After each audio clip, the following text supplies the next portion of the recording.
Yo, what is up? We are back with another YouTube video. Thank you for tuning in. First things first, if you are here watching my channel, please go ahead and like the video already. It's going to be a banger. And please go ahead and subscribe to my channel. The more people that like the video, subscribe to my channel, the more my page can grow, the more happy I am, the more videos I make, the more information I dish out, the more happy all of us are. So really, it's a win-win all the way around. So with that being said, the topic of today's video we're going to talk about is how to track calories when you are out to eat. So this is one of the most challenging things. One, because it can be hard to know exactly how many calories are in the foods you're having when you're at a fine establishment, a fine dining establishment, or even your local fast food dining establishments. It's pretty challenging to know kind of how to go about tracking calories in those situations. So whether it be at the finest McDonald's, the local Taco Bell, the Chipotle, Morton's Steakhouse, wherever you're going, Italian restaurant, these three simple steps are going to be the key to figuring out how to track calories when you're out to eat. So again, as the title of the video says here, we are going to go over three simple steps. And first things first, I should note that whatever calories you decide on, it's not going to be perfect.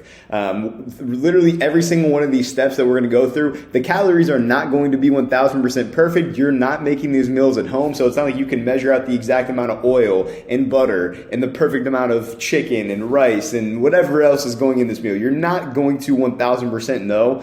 And even if you are going to a restaurant that has the nutrition information, which we're going to get to in a second, it's not like the workers at Chipotle are literally sitting there and like, all right, and like measuring out like this is 4 ounces of chicken, this is the chicken breast, not the chicken thigh. No one's doing that. So you got to keep in mind that if you're going out to eat, it's not going to be perfect, but that's 1000% okay. It shouldn't stop you from going and doing stuff and enjoying your life and having tasty foods. We're going to talk about how to factor that in with tracking calories. So just keep that in mind. It's okay if it's not perfect. It's fine. You're perfectly cool. We're going to factor that into the steps. So with that said, let's dive into 3 steps. Yes, there's 3 simple steps, as I mentioned. Yeah. All right, so step 1. This is what you're going to do when you first are going out to eat at a restaurant. You're going to look up the nutrition information online. So literally, all you're going to do is you're just going to type in, say you're going to Chipotle. You're going to type in Chipotle nutrition information online. Chipotle is awesome because they have a nutrition calculator so you can figure out what exactly you're having in your bowl. I'm trying to think of other chains like P.F. Chang's. They have the nutrition information online. Cheesecake Factory. Most chain type of restaurants normally have it available. Pretty much every fast food place will have it available. Just search McDonald's nutrition information. It'll pop up. You'll find it. Yeah, and also like some healthier spots too, like depending on where you live, if there's some health conscious places that are telling you the macros and the calories and all that kind of stuff, they might also, even if they're not a chain. So keep that in mind. If they have it, that's fantastic, and that is step 1, and all you got to do is stop at step 1. And kind of going back to the main point of it not being perfect, even at these restaurants, if you want to be a little bit more mindful and like know for sure that you're hitting your calorie goals, especially if your goal is to lose fat, really if your goal is anything, you don't want to take in way too many calories. So what I always recommend is to overestimate a little bit and be a little bit conservative with your calorie total. So say that, Chipotle, your bowl comes out to be, through the nutrition calculator, it's 560 calories. I would maybe put it in and track your calories as 630, 650 calories, add in like 50 to 100 extra calories, just because you don't know if they're going to add extra oil or add extra, or it's like a fattier piece of chicken or like whatever the case is. Same thing with any restaurant, any chain, any place that has their nutrition information, whatever it is. If you want to be way more mindful, then just add in an extra like 100 calories to the mix. That's what I normally do. All right, number 2. So say that you are going to a fine dining establishment or just a local mom and pop establishment that does not have their nutrition information online. If they don't have nutrition information online, this is what we're going to do. You're going to, 1, determine what you're going to order. So if you want to stay super health conscious and calorie conscious, then you could do something that's more like a lean protein source, like a chicken, fish, steak, something like that, and then a side of veggies, and then maybe something else kind of fun on the side too.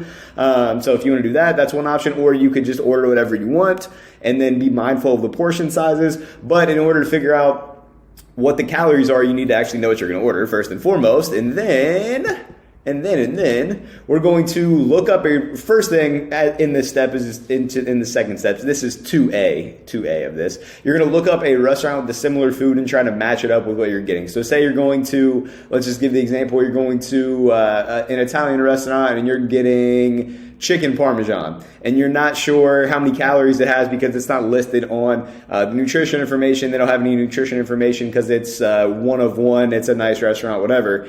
Then you could look up like Olive Garden, chicken parmesan at Olive Garden, how many calories, how much protein it has, and then that's how you would base it, what you would base it off of. Again, it might not be 1000% perfect, but damn it, it's a good estimate. So that's what I would do if you can't really find a comp to it, a comparable restaurant place to it, then really all you would do at that point, or even if you kind of want to have like an estimate or like a range in between that you kind of want to average out maybe, then you would look up chicken parmesan nutrition information. You'd get some different options and ideas of like how many calories it has, how much protein it has, and then you could either just select that and maybe add in, again, overestimating. For this too, for this one especially, you probably want to overestimate this one even more. Like, again, kind of depending on portion sizes, you're just not for sure going to know. But adding in an extra 100 calories based on the kind of range you end up with here, probably a good call to make. So this second step right here,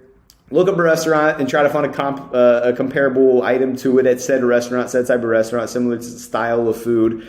Or you could just look up whatever food it is and look up the nutrition information based around that. Still want to overestimate it a little bit. And then the third step, if all else fails here, if you have zero clue, even after doing some research, some digging here, you're digging deep to try to figure out how many calories are in this meal you're having out to eat, just enjoy the meal. Don't worry about tracking it. It's not the end of the world if you don't track it. If you don't track the meal or you just aren't going to worry about it, just be mindful of your hunger cues. Like, don't eat until you're completely stuffed. Like, work in, if you're trying to be really conscious with calories, again, try to work in something that's a protein source with some veggies. And then after that, if you have those couple of things first, you're likely going to fill up a decent amount. Be sure to drink plenty of water throughout too. And then just kind of listen to your hunger cues. Know that you're going to have plenty of other meals that are very tasty. You don't need to way crazy overeat just because you're not tracking right now. Doesn't mean that it's just a free-for-all, eat whatever you want necessarily. It's just like, this is the time to work on the habits you are building from tracking calories.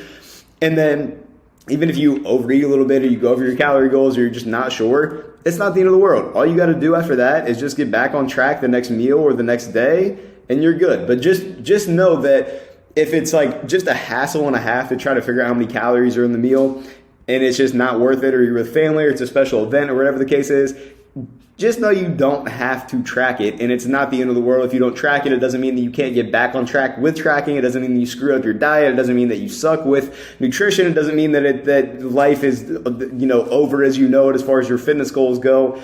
You can get back on track. You can get back on track the next meal, and that meal itself, even though you're not tracking, you can still be on your game. So with that being said, let me know what questions you have. Let me know what restaurant you're going out to, and you're going to use these 3 simple steps to figure it all out and do your thing. And looking forward to talking next time. Again, please like the video and go ahead and subscribe to my channel. You are the real MVP. Peace and blessings.